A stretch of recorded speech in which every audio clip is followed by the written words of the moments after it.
My ex-husband pretty much we ended up having a domestic violence dispute.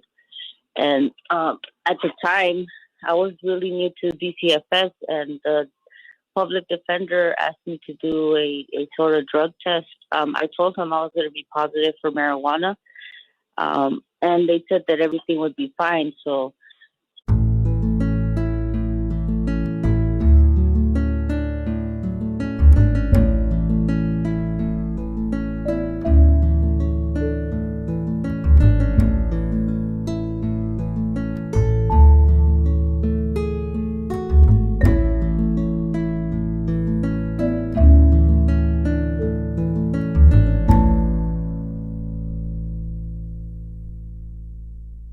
Saw from California.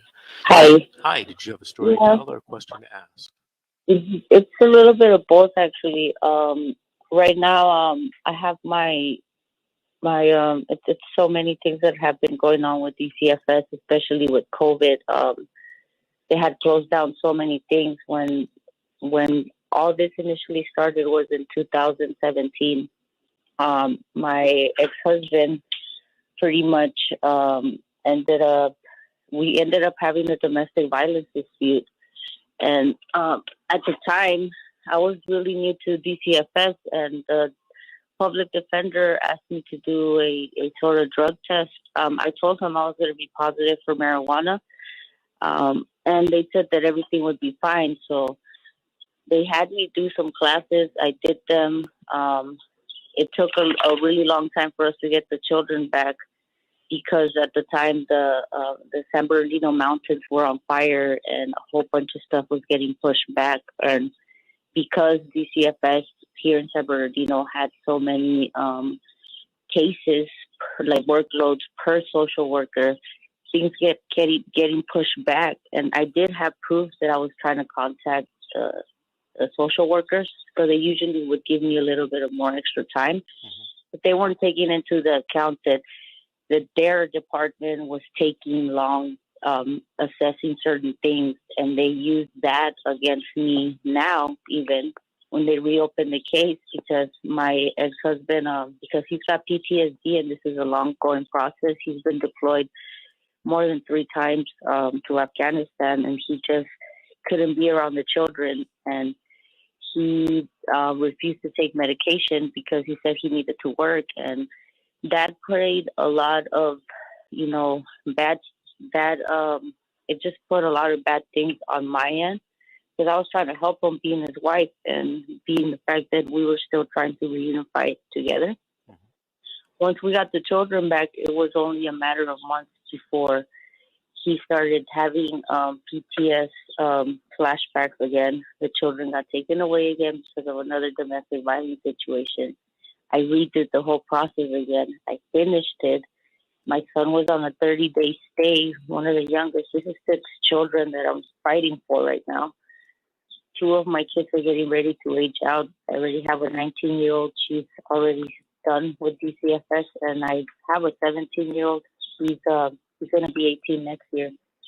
After him is a 12-year-old, a 9-year-old, a 3-year-old that just got diagnosed cancer in April that they won't let me get back. And then right now, my 2-year-old, they're telling me they're going to put her under adoption because I just ran out of time. And a lot of the stuff that gets said in court, even though I try to tell my public defender certain things, like to have me testify, I wasn't aware of the questions that they were going to ask me. He just said, I'm going to have you testify. Most of the questions that he asked, it made me look like I just didn't care about the situation. They didn't put into effect that the father was in the military, and most of the stuff that happened had to do because of that. And the drug programs that they had me to do was for like some really hard drugs. There was all these other things that I've just not been in control of. And now that I'm more informed, now that I could say, like, well, I'm like a DCFS almost veteran mom, because it's been going on since 2017. Now they're just like, oh, well, the kids, it's too late. You're not going to get them back. Even though right now my kids are under guardianship, they're expecting me to get those back before I could even tried to get my son. They got diagnosed with leukemia just recently, which they have him on a permanent placement plan, I'm assuming. Mm-hmm.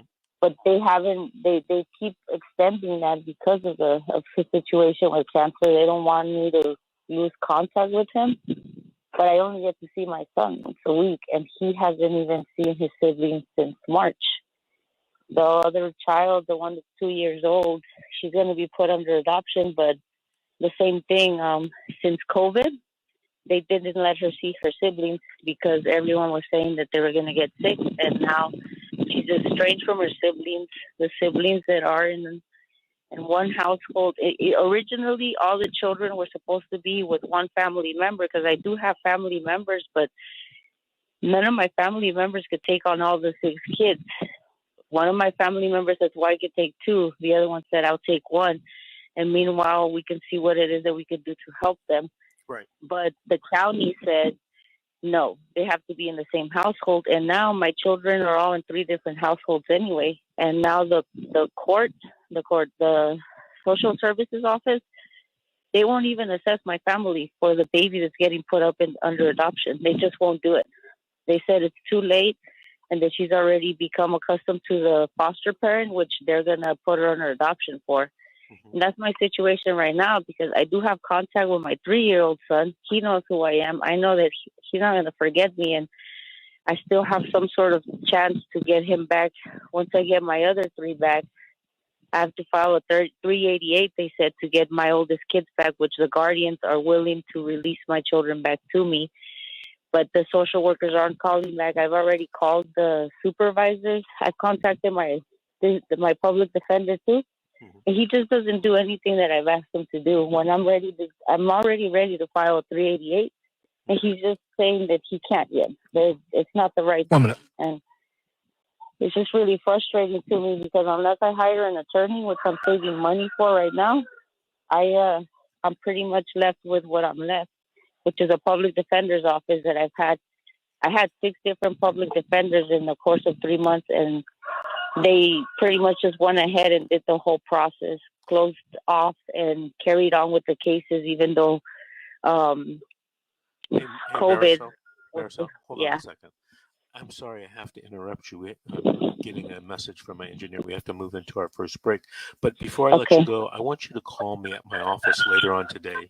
Leave your name and your number, and I'm going to call you back probably tomorrow, and I'm going to give you some information and maybe some things that you can do so that I can help you, so things don't turn out to be so terrible. Thank you. Okay, Marisol, thank you for calling. Thank you so much for listening. And call back in a few weeks and tell the listeners how you're doing. All right, this is The Secret, How to Fight Child Protective Services. We'll be right back after these messages.